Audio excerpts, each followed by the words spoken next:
Itong si Mogul Koragoheo. Okay? So, he's going to eat. Ayan. Yun po yung kanyang translation. So, naka-present tense, he's going to eat. So, naka-future yung pagpunta niyang pagkain. Okay? So, and then he is, sabi dyan, is, ang gawin natin, esoyo. Ayan po. So, I said, so I'm going to eat. So, pwede rin po kasi yun na gamitin kapag walang, sabi ko sa inyo, si Rago is pwedeng ito maging subject. Pero paglagay natin, for example, lagyan natin na subject.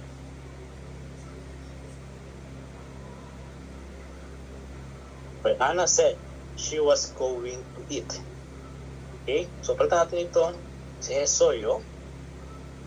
Gawin natin Heyo. Anna says she's going to eat. Okay, so ito po yung term po na yung future tense is ito yung kakain pa lang. Pero yung says, kasi yung guys yung says, so present tense siya. Pag ginawa ko siyang present tense, hesoyo, sabihin, sinabi po. Sabihin, yung term po na ito, ayan, Anna said, so naging past tense na po siya. Ito po yung way ng pagsabi. Kumbaga sa Tagalog ito yung sinasabi ni Ana na kakain siya. Ito namang past tense is sinabi ni Ana na kakain siya. So sa situation po kasi ito. Okay, for example, sa part na yan,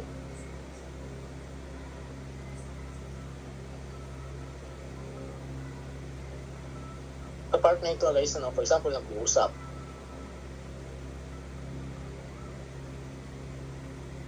Ito si Ana. Okay, ito ako.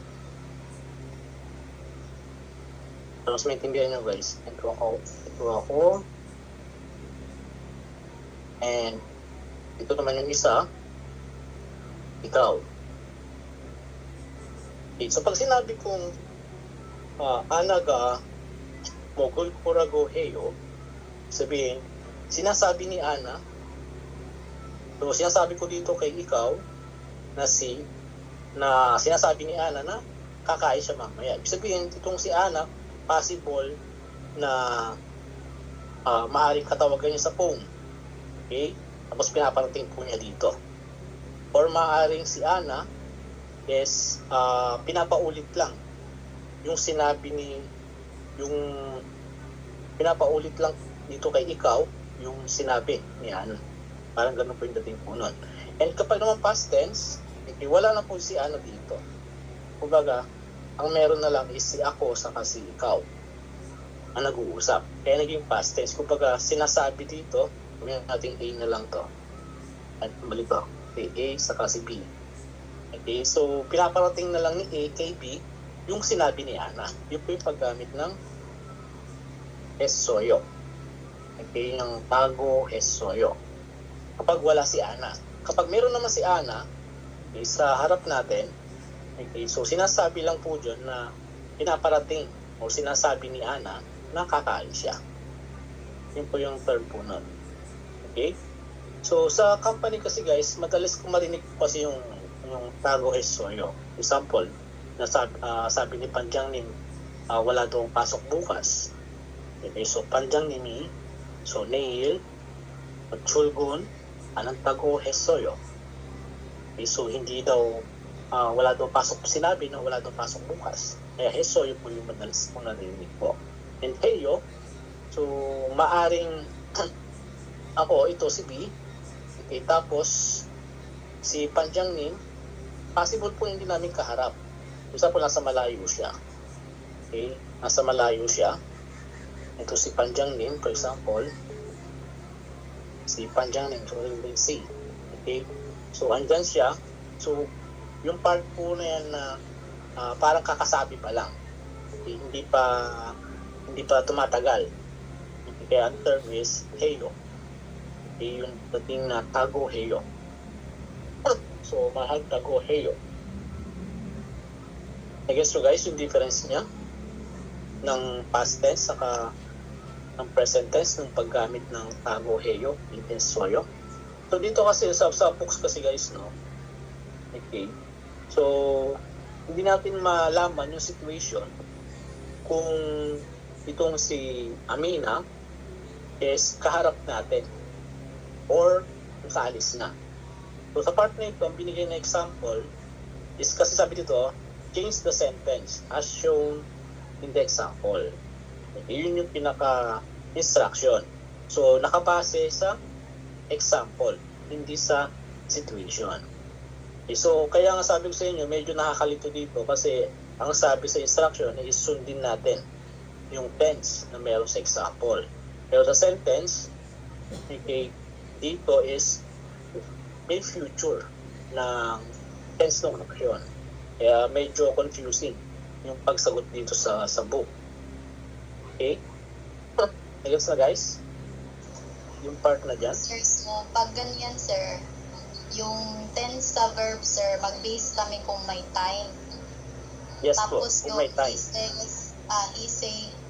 I-said, mag-base kami. Ano ba? Okay. Magbe-base kayo sa situation po kasi talaga po yan. Okay. Depende kung yung taong nagsabi is hindi nyo kaharap. Okay? Or kung wala siya. Okay? So, pwede kasing, for example, yung nagsabi sa akin, isang Pilipino, hindi nakakaintindi ng Korean. Okay? So, pwede kong iparating sa panjang ko na ganito po yung sinasabi niya. So, sinasabi niya sa akin na hindi siya makakapasok bukas. Okay? So, pwede kong sabihin sa panjang nim na itong si Jerry, sinasabi niya na hindi siya makakapasok bukas. So, Jerry D. Tulgun. Load natin. Para mas maintindihan mo guys, ha? So, Jerry D.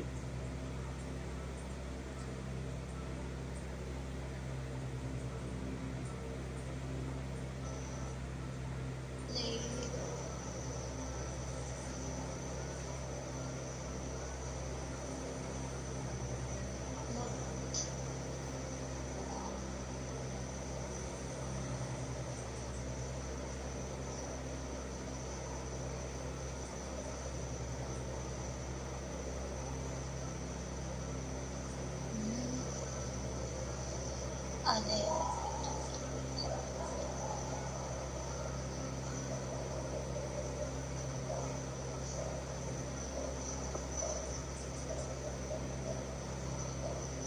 Wait lang guys, ha? Sa part na ito. Spelling natin.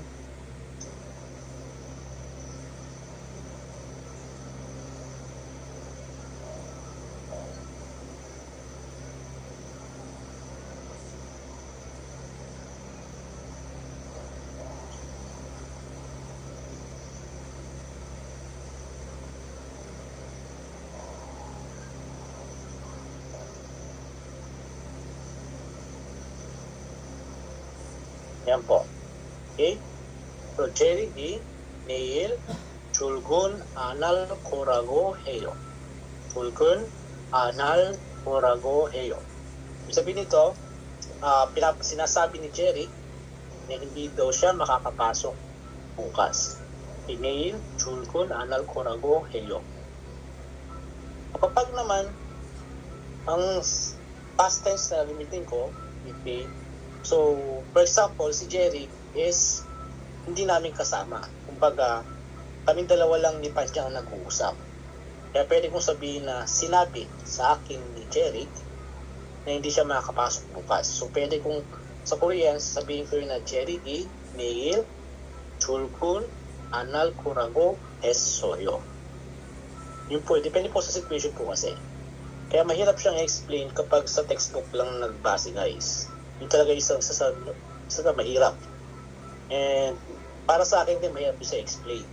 Okay. Pero sa situation nga kasi guys, mas madali natin siya maintindihan kapag nasa mismong akto ka na po ng way ng pagsasabi. So kapag yung situation na ito, sinabi ko sa inyo kanina, kapag wala si Jerry, tapos ang dalawang nag-uusap lang, kami lang ni Panjang. Okay, ako saka si Panjang nag-uusap. So, sinabi ni Jerry na hindi ka makapasok bukas. And then, for example, ito si Jerry, harap namin. Si Jerry hindi makapagsalita ng Korean. So, pwede ko sabihin na sinasabi ni Jerry na hindi siya makapasok bukas. Yun po yung term na yun. So, depende kung paano mo gustong iparating sa panjang mo. Kung sinabi ba niya o sinasabi niya. Yun lang po yung pwede nyo pagbasihan po para hindi po kayo malito. Basta, ang isipin nyo lang guys, kapag AU, yung pinakalas niya, sabihin nun, is kaharap nila yung taong nagsabi. At kapag naman naka-past tense, ibig sabihin, wala sa harap nung dalawang taong nag-uusap. Yung taong nag-uusap, yung taong may sabi. Nande-report nitong si A dito kay B. Yun lang po yung pinaka way na explanation ko para po dito. Sa ngayon, hindi natin may encounter itong si Hesoyo kasi walang binigay dito sa books. Okay? So, soon siguro baka may encounter tayo dito na itong si Tago is naka-conjugate ng past tense which is Hesoyo. Dito kasi naka-future tense, naka-present tense lang siya. Kaya medyo na-confuse tayo kasi pag sabi natin I said, sinabi. So, yung term natin kasi na sa Tagalog, sinabi, pwede siya maging past tense, pwede siya maging present. Kahit nga ako, di ba kayo, nalito rin sa term na sinabi. Okay? So, yun lang guys, yung pinaka-explanation ko dito. Situational po talaga. Mahirap talaga siyang i-explain. Lalo na kung wala tayo sa situation. Pero para mas maintindihan nyo, isipin nyo na yung taong nagsabi sa inyo is based kung nandyan siya or wala siya. Yun po yun. Para masabi kung present tense or past tense po. Okay? So, any question guys? Yung sa pogi, Ano yun? sir. Yung sa Yes, sa pogi, sir. pogi. Si Carlo, sir, nandyan. So, Nandyan mismo, sa part harap. nito, yes po. So, parang pinapasabi, okay, parang pinapasabi ni Carlo, okay, na lilipat siya. Yan po yun. Nandyan siya. Andiyan po Harap siya. nila. Sa harap po nila. Kasi naka-present tense po yung ating Tago Heyo. Okay, so, American translation po niyan, Carlo says. Sa English po. Okay, American translation sa English niyan is Carlo says that he will move next month. Yan po yung sa English po niya. Carlo says. Kasi naka-present tense po. Kapag naman naka-past tense yan, for example, Tago Hesoyo. Okay, so magiging Carlo said. Okay, so sinabi ni Carlo. Okay, na lilipat siya next month. Dito rin guys, no? So, taong tare. Okay, so sabihin next month, pero bakit naka-present tense? Okay, isa hada. Okay, so dapat sana yan is naka-future tense. Okay, isa algerbo kayo. Okay, para mas ma-check nyo guys sa dito. Check natin.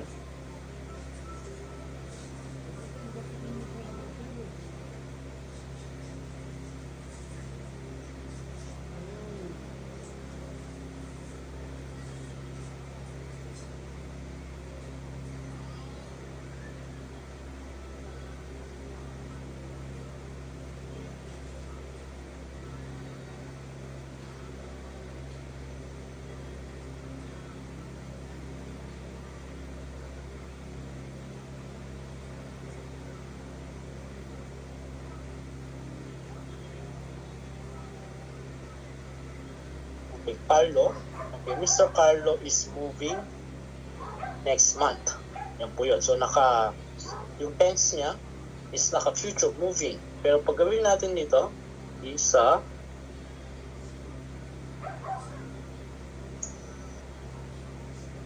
Ay, kurago.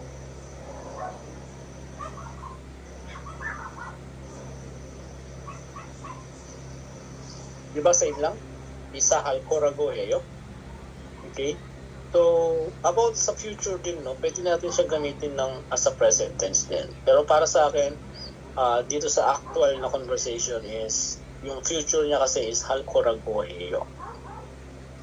Hindi ko lang alam kung bakit sa textbook is ganito yung way nila. Kaya minsan, minsan maririnig niyo sa mga Korean na nagbablog sa Facebook. Sinasabi nila, in Korean, we don't say this. In Korean, we say this. Kasi nga, iba yung sa natural, iba yung galing sa textbook talaga. So, para mapupusin nyo yan, so ginaan ko na dito sa translation. Okay? So, Which is, may tanong ako, sir. yes po. It doesn't matter po ba pagka kahit na tapos niya nang ginawa yung action? Kahit, yung kumain po. Yes, so, Kapag kaharap pa rin niya yung nagsabi, heyo pa din ba? Yung ending? yes po. Kasi yung part na yun, kumbaga, for example, ano yung sample sentence natin? Sinabi niya na, Kumakain na siya. okay, good question po yan, no? Kasi past tense na. Kasi So, doon ako sinabi niya na? nag-base, sir, eh. Doon sa action na tapos niya nang ginawa, kaya naging hesoyo. Okay, for example, no? So, ito yung part na he said, okay, or he says, so present tense. He says, he already ate or kumain. For example, ano ba, past tense ba yung kumain? Yes. Yes po, kumain. So, he says, he ate. Okay? So, Kumain na. kumbaga, sinasabi niya, kumain na siya. Okay? So, sa part na ito, no, kaharap pa rin po dito yung taong kausap niyo. Kumbaga, pinapasabi lang na kumain siya. Yan po yung dating po niya. For example, andyan pa rin sa harapan natin o malapit lang sa atin. Na, for example, kaharap tayo. Okay? Ngayon, tinanong kita. For example, no? Tinanong tayo. Situation. Yan. Ito si B, ito si A, and ito si C. Si B, ito yung subject natin. Okay? Ito yung pinag-uusapan natin ng nagsabi. Okay, for example, tayo is ito, kumakain tayo ngayon. Okay, ito si B, andyan lang may ginagawa siyang iba. Okay? So, pwede mong sabihin kung present tense, okay, na he says that he already did. Tayong dalawa yung nag-uusap dito. Okay, for example, nagtanong si C, hey, kumain na ba si B? Okay, he say, he already did. Sinasabi niyang kumain na siya. Or sinabi niyang kumain na siya. Yun po yung dating po na. Patanong kasi sa Tagalog, guys, yung word na sinabi, saka sabi, may term kasi sa atin na inisip natin naka-past tense. Okay, pero in natural way, yung term na sinabi is may part pa rin po na present tense po yun. So, yun yung part na nakakalito. Kahit nga ako, minsan na ito sa term sa Tagalog. Okay? Gaya na lang nung pag sinabi nating ano ba isang part na nandito ako? Okay?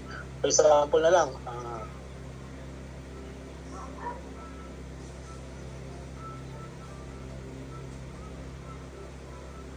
paano mo sabihin sa Tagalog yung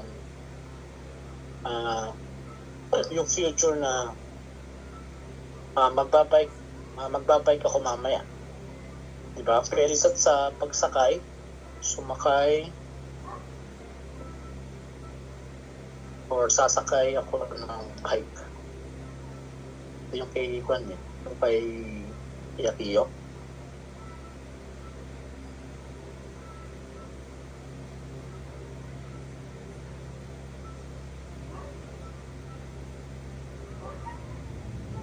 Okay, sasakay ako ng bike mamaya versus sa gusto kong sumakay ng bike mamaya. Okay? So itong term na sasakay ako ng bike mamaya, so dito yung part na future talaga. So meron din tayong Tagalog kasi sinasabi natin gusto kong sumakay ng bike mamaya. So yung part na sumakay, di ba past tense ito? Di ba? Past tense. Pero yung nuance ng sentence is naka-future tense. Kasi meron tayong word na mamaya. Pero ginamit natin dito na pagsabi is sumakay. Gusto kong sumakay ng bike mamaya. Okay? Kasi kung sabi mo, gusto ko sasakay ng bike mamaya, di ba, medyo awkward na pagsabi natin. Gusto kong sasakay ng bike mamaya. Di ba? Mas natural sabihin yung gusto kong sumakay ng bike mamaya. Or, pwede natin ibang way. Sasakay ako ng bike mamaya. Yan po. So, mas tama sa grammar ito kasi ito yung pinaka-future natin. Yung about sa pagsakay, sasakay. So, yung future. Itong verses na ito sa baba, future tense din ito kasi meron tayong word na mamaya. Pero, bakit ginamit natin yung tense na sumakay? Eh, yung sumakay is past tense yan. Kasi naka-indicate naman dyan, sir, kasi na gusto mo lang. Hindi mo pa Yes nagawa. po. Gagawin. Yes po. Gagawin pa lang. Okay? Pero bakit natin ginamit yung term na past tense na sumakay? Di ba? So sa Korea po guys, may mga ganitong part din po na paggamit in natural way po, gaya sa atin sa Tagalog. Kaya kapag tinranslate natin na galing sa textbook tapos sasabay natin sa actual, talagang nakakalito talaga siya. Kasi kahit sa Tagalog natin, minsan ito, ina-apply ko rin po. Minsan ako, confused din ako, bakit kaya? Gusto kong sumakay ng bike mamaya. Eh, naka-past tense naman itong action na sumakay. Pero future yung nuance ng sentence, yung gustong i-express ng sentence. Okay, yun yung isang part na mahirap. Kapag nag-aaral tayo ng language based sa textbook, and then pag i-compare natin sa actual, nagiging iba yung way nung paggamit ng mga words, lalo sa mga pagdating sa mga tenses. So, dito, gaya nito. Okay? So, sinasabi dito is naka-present tense yung action, pero pang future. Yung nuance ng sentence, yung expression ng sentence, pang future, kung ba gagawin pa lang. Pero yung tense ng action is naka-present tense. Kumbaga, parang same lang po sa example ko po dito. Dito, naka-future yung tense, yung sentence natin, pero ang ginamit na action is naka-past tense. Okay? Kaya, possible din na gamitin po natin ito, parehas lang din po yan, or mas natural na gawin natin future tense. Isa kalkorago. So, pwede sabihin natin dito na kalo shiga autare isa kalkorago heyo. Okay? Yun po yung isang emailing part natin. Okay. And dito kasi guys, kung susundin ko lang kasi yung meron sa book, okay, mas better. So, kaya medyo nakakonfuse lang kayo kasi sineshare ko rin sa inyo yung base sa actual na conversation kung ano yung meron kapag sa actual na. So, kung hindi ko kinompare yung structure kapag sa actual na, hindi kayo malilito kasi nakabase tayo sa textbook. Mas madaling intindihan kasi meron tayo sinusundan dito sa book na guide. Okay, nalito lang tayo kasi idinagtag ko yung iba na possible na may encounter ninyo kapag sa actual na nagbabago siya. Yun lang yun guys. Kaya medyo na-confuse lang tayo. Kasi siningit ko lang yung kung mga nag-add lang ako ng additional na tense na pwedeng mabago kapag sa actual na. Kasi ito, si Heyo is nagiging Hesoyo po yan. Kapag sa part na merong kinukwento na yung taong kinukwento mo is wala naman. Kapag sinabi niya na sa'yo. So, yun lang po. Siguro kaya medyo tayo nalilito. Naka-focus tayo sa textbook. So, ayun po. Any question po? Kung medyo klaro na? Sa part na ito? Okay na ba, Daisy? Okay na sir, basta pagka yung kaharap mo yung tinutukoy, present tense pa din. Pero pag wala na siya, Pag ganun. wala na siya, yun po, past tense. Past tense. Yes po. Dito kasi sa textbook guys, hindi natin masabi kung andyan ba yung tao, okay, na nagsabi sa kanya. Okay, so based dito, present tense, ibig sabihin, si Carlo is andyan lang sa tabi.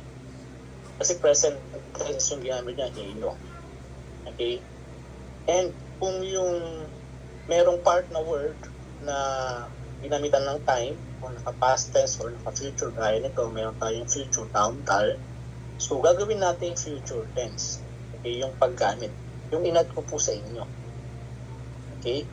Yung itong paggamit ng future tense na ulkurago hada. So, ito po kasi wala po kasi sa textbook ito. Okay? Kaya, hindi na lang inad.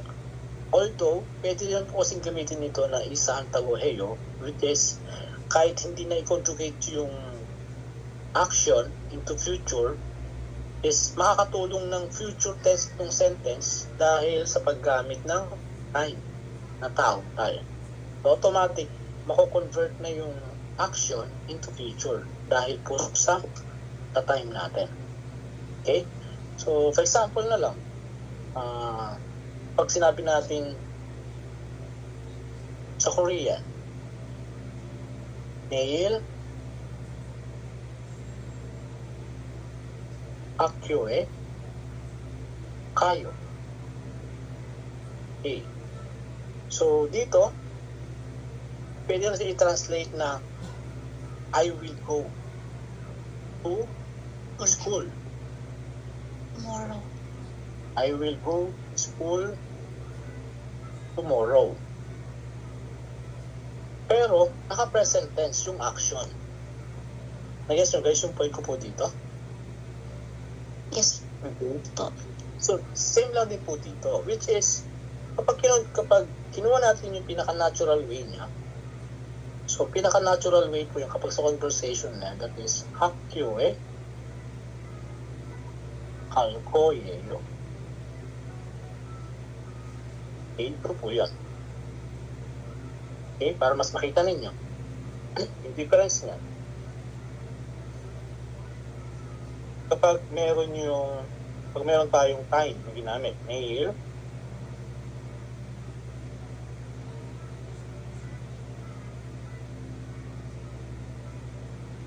neil hakyoe kayo, so I'm going to school. Okay? So kapag change ko naman yan, ano nyo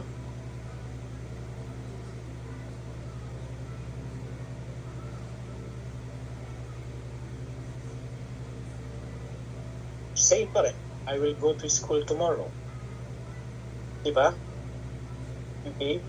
So, dito sa textbook, kahit naka-present tense yung action, future tense pa rin yung dating ng sentence dahil sa time na ginamit ng next month. So, in natural way, okay, pwede natin sabihin dyan na isa halkoriko. So, future, mas natural po siya. Isa halkorago iyo. Okay? Nag-gets po? For example, wala yung taong tal. Okay? Tapos, ang nakalagay naman is isahan taguheyo. So, magiging term dyan is lumipat o lumilipat. Okay? Dahil nito, tatanggalin ko yung nail. Tingnan nyo yung pagbago ng verb dito, magiging I go. I go to school. Wait lang. Paligtad.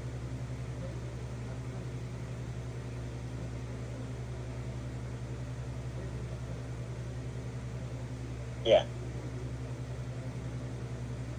That is, I go to school. So, I'm going, pero kung gagawin natin yan, isa nag-error din.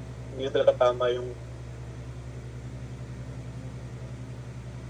yan, I'm going to school. Okay? So, same lang sila. Pero dapat sana itong hakyoe kayo Dapat yan is, I go to school. I go to school. Yeah, I go to school dapat po yan. And itong hakyo e kalkoyeyo, that is, I'm going to school. Yung po yung dapat po translation. Okay, so nag-guess yun na guys? Yung kahit present tense yung action, basta may pang future na time, pwede rin gamitin yung present tense. Pero sa textbooks po kasi yun. Pero kapag sa natural, dapat gamitin mo yung tense na pang future talaga. Okay? Okay na ba? I hope na-gets po. Okay na, sir. Yes. Okay na, Kimberly? How about sa iba po? Akio, Andrea, April, and Aramain, Jessica, may mga question pa tayo? Kelvin, Paul, Ray, Trisha. Okay na? Okay. So, isa yung sa part dito sa textbook talaga. Oh my God. Kahit ako, minsan nalilito ako kasi ito yung kapag sa actual na, and then sa textbook, kapag kinompare ko minsan, parang magkaiba sila. So, kaya minsan nag-a-add ako dito nang wala sa textbook para kapag in case na may encounter ninyo sa iba, ayun, na pwede pala siyang mabago. May mga ganung host din pala. Yun po yan. Okay? So, number 2 tayo. Tuloy natin. Okay, so puong. So, ito yung may sabi. Ito yung ikikismis natin sa ibang tao. Himan nung damon, an hanan ge chuayo.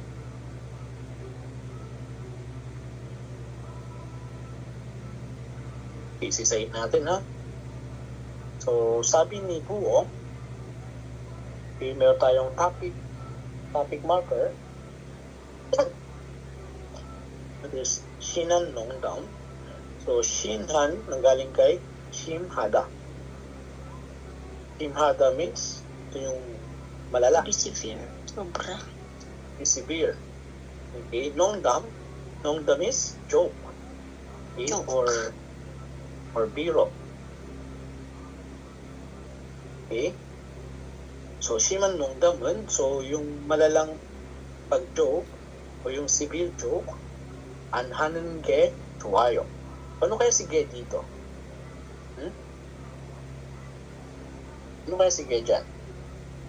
Ge, yung Adverb. suffix na Yes. nang, Yun. Ito sabi Yes. dito, no? yung suffix na nang, ba yun, sir? Okay, sige po, no? Okay, sige natin na. Medyo nalito na kayo. Okay, sige. Kapag po siya naka-attach sa isang root word, for example, sige, kita natin. So, root word plus ge. So, sige rito is ginagamit, okay, as a adverb. Kapag nakadikit siya sa root word ng ano? Sa root word ng isang Verb. verb. Ay. Ay, sorry guys, kapag nakadikit siya sa adjective. Adjective. Okay? Kasi minomodify niya yung verb. Ang tawag po sa kanya is adverb.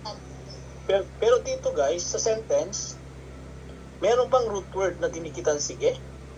Wala. Wale. Ha? Walay. Okay, wala. Okay, walay talaga. Wala pala. Okay. So, anhanen. So, anhanen, nakalimutan niyo na guys yung abbreviation ni anhanen koshi.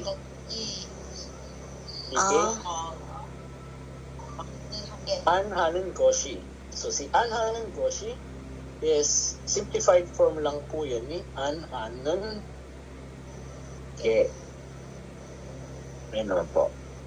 Okay?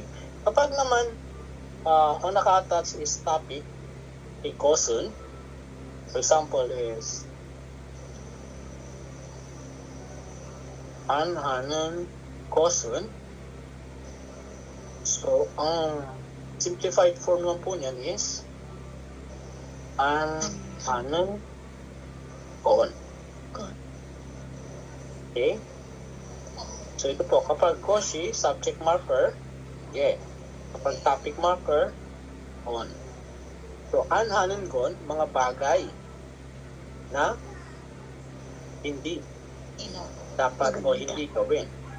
O hindi magandang gawin. Kasi meron tayong chuhayo. Ang buyo. Chuhayo. So, anhanin ge, chuhayo. Sabihin nyo, ang civil joke ay mga hindi bagay na ay hindi magandang bagay na gawin. Sabi ni Puong. Okay? So, civil joke is the thing that is not good, okay, to do in others. So, for example, meron dapat dyan si Sangdeba. Sangdeba ngege. Okay? So, paano sabihin sa Korean yung term na Puong case that civil joke is not the thing, is not good in doing, o yung mga bagay na hindi magandang gawin. Ano sabihin sa Korean? Piyongga shiman nung damon anhanon ge cho chutago heyo.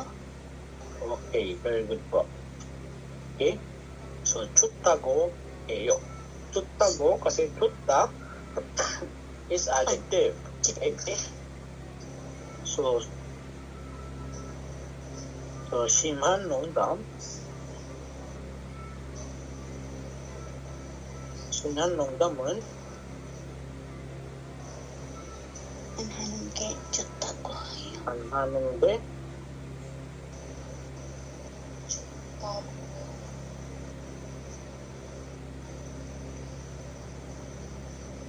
So, chotago na lang guys, no? Kasi si chota is isang adjective. Okay? So, chotago heyo. Chotago heyo. Yeah. So, kapag sabi dito, di ba? Kapag adjective, that is yung sa, is tago hada ang gagamitin. So, root word ni chuhayo is chot. So, just add the tago heyo. Okay? Then next, yung number 3.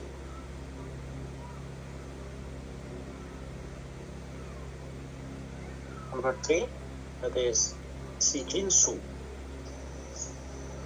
Ang sabi dyan, Jinsu, Jinsuga Neri, Mado. okay, 시생일이라고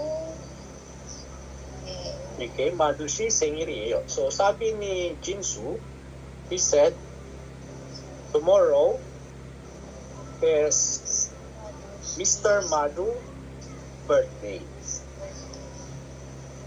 Okay? So, para sabihin sa ulit, Jinsuga iri madushi sengirago heyo. yes, 생일이라고 correct. So, Jinsu siga ni Madushi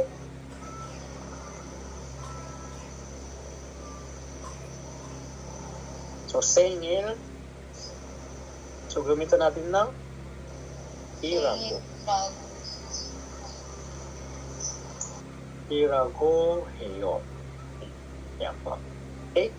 So, dito is, ang ginamit natin is irago hada kasi ang dinugtong natin is isang noun. Senior. Birthday. Okay, noun po siya. Birthday. Hindi siya verb or hindi siya adjective. Hindi isang noun. Kaya ang ginamit natin is irago heyo. Kapag verb siya or adjective, ang gagamitin natin, ago hada. Okay? And then last, number 4, okay, Madu. So, Madu said, 요즘 공장에 일이 많아요. 요즘 공장에 일이 많아요. Sabihin, 요즘, recently or nowadays, there are many workers in the factory. So, paano sabihin sa Korean?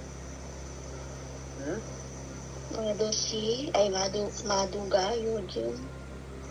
Kung diyan iri mantago, iyo. Okay, very good. So, madushiga. Okay? So, sabihin madushiga. So, sabihin yan, Mr. Madu said. O yun. Madushiga. Dojong Kung diyan iri mantago. Kongdamin iri. So, manayo. Kunin mo lang yung root word. Ang manayo. Ang root word niya is man. So, adjective siya, hindi siya verb.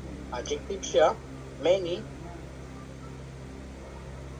So, just add tago eyo. 아저씨가 여튼 공명에 일이 많다고 해요. Okay? So, activity number 2. So, dito is 아공 씨가 강연을 들었어요. 들었어요? Which is, sabihin, nakinig. Or dito naging took. Pero 들었어요, nagaling kay tut na. 강연, okay, that is, 강연을 is that is lecture. 아공 씨, to si Agong. Okay, say what he heard as shown in the example. So, meron sa picture is 직장내. Ano yung 직장내, guys? Kahapon. Ngayon ko ito. Inside the Inside workplace. the Inside workplace. Okay. 손주행. 손주행 예방. 손주행 is another yung song that is sexual 주행. That is assault. Okay? Sexual assault. Ano naman yung sexual crime? Sexual crime is songbomjue.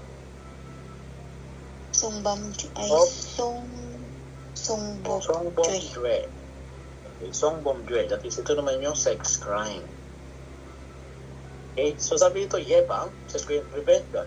So, prevention of sexual harassment or sexual assault inside the workplace. So, yan daw yung pinaka-topic sa lecture. Okay, prevention of sexual assault inside the workplace. Okay? So, 강연자, ito yung 강연자, ito yung lecturer. Ito yung instructor. So, pogi example. So, ito yung magiging sagot ni Agong. Baga,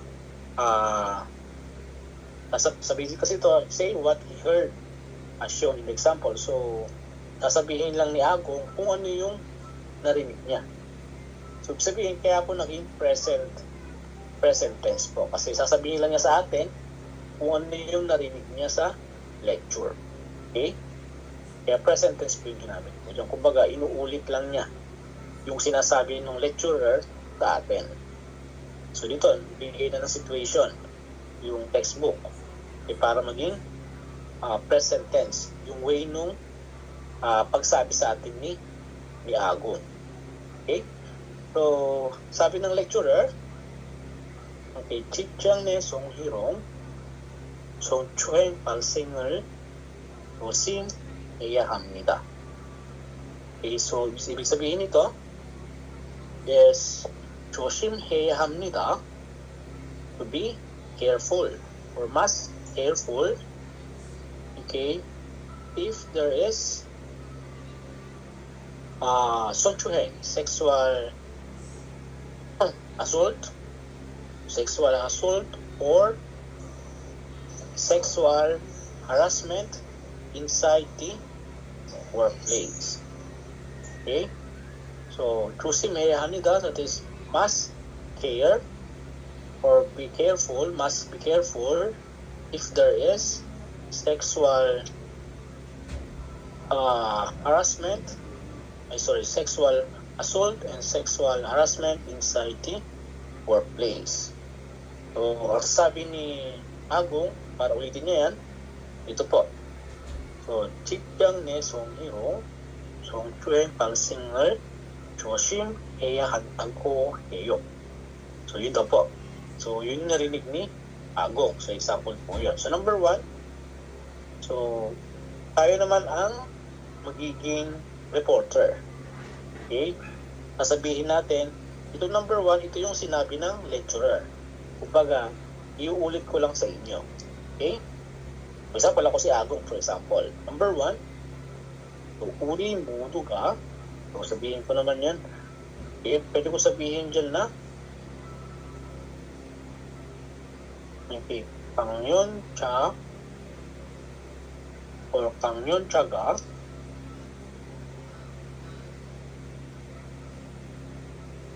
우리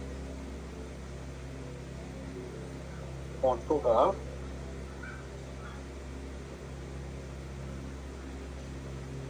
이해자도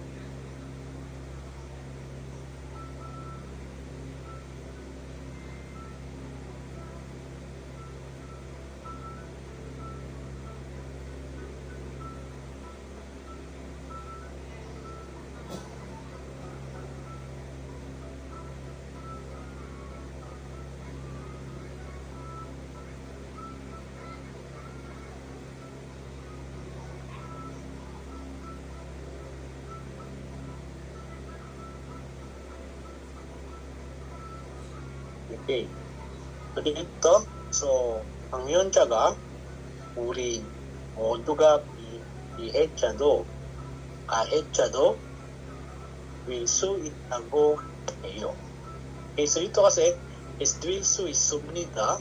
So kunin ko lang, tanggalin ko lang dito yung suffix na naka-attach kay 있습니다. So remove ko lang si 있습니다. And then i-add ko si tago 해요. Okay? So, bakit tago heyong nad ko? Okay, hindi po kasi, dito kasi, no? Kahit alam natin na verb si ita, pero classified pa rin siya dito pagdating na part pa rin siya para siya ginamit as adjective. Kaya itago heyo po. Hindi po siya pwedeng maging 있는. 있는 tago heyo. So, hindi po. Okay, so itago heyo. So, ang meaning po nito, 우리 모두가, okay, so tayong lahat na 피해자도. Ano yung 피해자도? 피해자 is Victim. okay.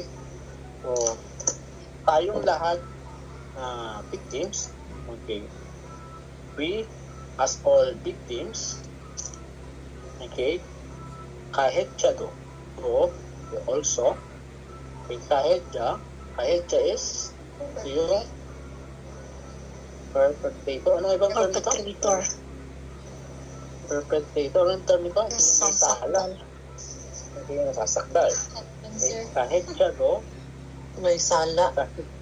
may sala. Okay, so 가해자도 will 수 있다고 해요. So, ano yung action dito? So, meron tayong will 수. Tuida. Okay, si tuida po, merong pong term yan na become, okay, marami pong meaning po yan, tuida.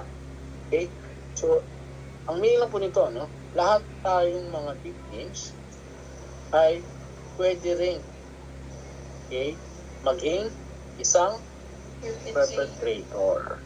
Yan po yung meaning po niyan. Kasi, ginamit dito yung will 수 있다, no? Ito yung ability. Okay, may kakayahan. Okay, na maging tuida, become. So, ginamit yung tuida as become. perpetrator. So, tayo mga victims ay pwede rin maging suspect. Okay, na may gawa. Okay, na isang krimen. Yun po yun. Okay, tapos may possible dito, ano, na karagdagan. Sabi dito, 우리는, okay, 우리는 we, 양성평등. 양성평등 is, this is age or age tuloy gender. Gender equality. Okay, gender equality. Okay, and, so kuha and. Song byol chai, so gender Gender difference. difference. Okay, iheya hamnida. So iheya hamnida nanggaling kay Ihada. Ihehada. ehada. Must Meaning, understand. okay, To understand. understand. Okay, so 우리는, we must understand, okay, the gender difference and gender equality. Equality. Okay? Kaya sinabi dito na pwede ring maging perpetrator yung victim. So itong si Victims. Piheja is pwede ring maging kaheja. Okay, yan po yan. And then number 2, na는, I, 농담으로 말했는데. So, dalawang post tayo dyan, 말했는데. So, I, okay, when I, kapag nagsabi ako ng biro, okay, o kapag nagsabi ako ng joke, Speak. okay, 말했는데. So, 상대방은 불쾌감, 수치심을 느낄 수 있습니다. So, ginamit siya dito as but. Okay? So, I nagsalita ng joke at pero 상대방은 Other others. Okay? But the others 있습니다. discomfort. Okay. So, ano yung sabihin kita? That is Feel. to feel. Feel. Ibig sabihin, the others feel, And feel. can feel. Okay, can feel. Discomfort. Kasi na tayo, sumida. So, can feel, suchitim is, ito yung Shame. pagiging shame. Change. Okay? Pagka mahiya o pagka napahiya. Okay? So, trimmer, nakaramdam ng and pagkahiya discomfort. and discomfort. So, meaning yan, kapag nagsabi ako ng biro, or hindi sabi kapag or nagsabi ako ng biro, pero ang ibang tao ay nakaramdam ng pagkahiya o pagkapahiya at discomfort. Yan po yung meaning po yan. Kasi 불쾌감 is discomfort. Okay? And then, next, 성적 농담은 아주 예민한 문제입니다. Okay, so dito, 성적 농담, ito yung sexual Sexual joke. joke. Okay, malaswang biro. Okay, malaswang na pag-joke. Aju is very 예민한. Very sensitive. Okay, that is 예민한 is sensitive. 예민하다. Sensitive. 문제 is Problem. problem. Ibig sabihin yan, okay, ang sexual joke ay isang napaka-sensitibong problema. So, yan. So, sensitive joke is, kasi imnida. Ano na si imnida? Is. Yan. So, sexual joke is a very sensitive problem. So, yan po yan. Okay? So, yan po iba. Paano sabihin? Okay, like, sinabi ng lecturer, so, ang joke ng damel, 아주 예민 문제이라고 합니다. 이라고 해요. Okay, 문제, that's now. 문제라고. Okay, so, 문제. Rago. Okay, 문제라고 해요. 해요. Okay, si 해요, pwede ko maging amnida yan. Underagua. Okay? So guys, dito na mag-end yung ating class and tumagal tayo dito kay Tago, no? Dito. Try po natin sagutan itong Kala mo tago-taguan lang. okay. Try nyo pasagutan itong 1, 2, 3, 4 po. Okay? Practice natin. Sagutan nyo po. Ito po yung activity nyo ngayon. And then bukas, move na tayo sa chapter 35. Okay? Ito yung activity nyo ngayon, ha? Be honest lang po sa pagsagot, ha? Huwag pong titingin sa Yes. likod. Okay, gusto ko sagutan nyo ito, ilagay nyo po yung translation niya. Base po sa inyong pagkakaintindi. Okay? Itong 1, 2, 3, 4. Ilagay nyo po yung translation niya sa Tagalog or sa English. Number 1 dito is, i-check ninyo kung tama yung ano ba yung tama dito. Conjugation or paggamit ng conjugation. Okay. Ang focus sa conjugation.